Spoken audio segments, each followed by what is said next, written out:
On Blackshear coming in against the debuting Jose Johnson, who's taken it on short notice. 4-1 in his last five for Johnson. 3-1-1 for Blackshear, coming off the big win as an underdog to Luan Lacerda.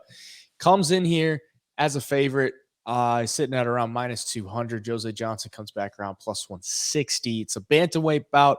As I said before, short notice for Jose Johnson. Blackshear was originally supposed to be taking on Brady Heaston. Heaston has the staph infection, and it looked like we were going to lose the fight, but we still get it, and we're bringing it here.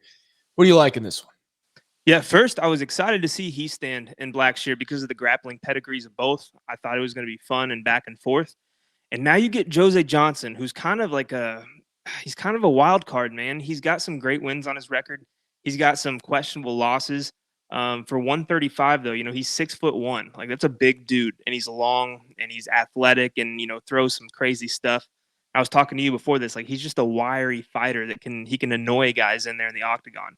Sometimes he's harder to hold down. He's easy to take down, but it's when you get him to the ground, are you going to be able to be successful controlling him and looking for offense and damage yourself? And for Blackshear, I like that he is such a high-level grappler, regardless of how he's looked so far in the UFC. Against Basharat, Blackshear may have struggled a little bit, but I thought for a plus 400 dog, he held his own on the feet with a guy like Basharat, who was known to be a great kickboxer and have super technical striking and grappling skills. And like I said, Blackshear hung with him and had some good moments.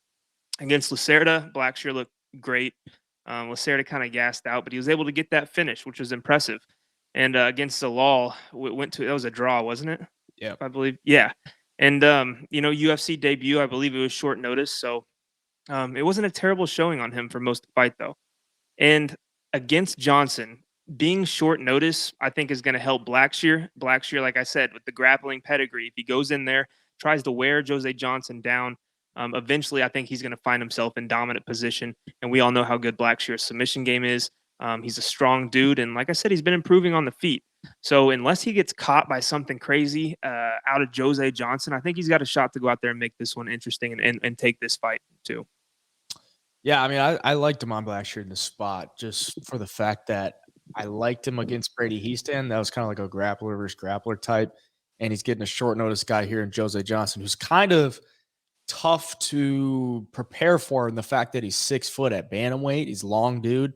He's got power on the hands and or he's got power on the feet, and he can go to the ground with you and survive there. But he does have pretty bad takedown defense. We saw it on his Dana White Contender Series fights, and in this one, even though he won his last time out on the Contender Series, he got taken down, I believe, 6 times. In this one, Damon Blackshear, I think, just goes and takes him down. Looks at the ways that Jose Johnson has been losing. Ronnie Lawrence took him down a bunch of times. Damon Blackshear, that's where he usually thrives in the fight. Debut, I was on Blackshear in his debut against Yusuf Zalal. He banked the first 2 rounds, and then it was on short notice. He just starts getting teed off on in the 3rd round, survives. Blackshear's never been finished. Zalal gets a 10-8 in the 3rd round. That's why it was a draw.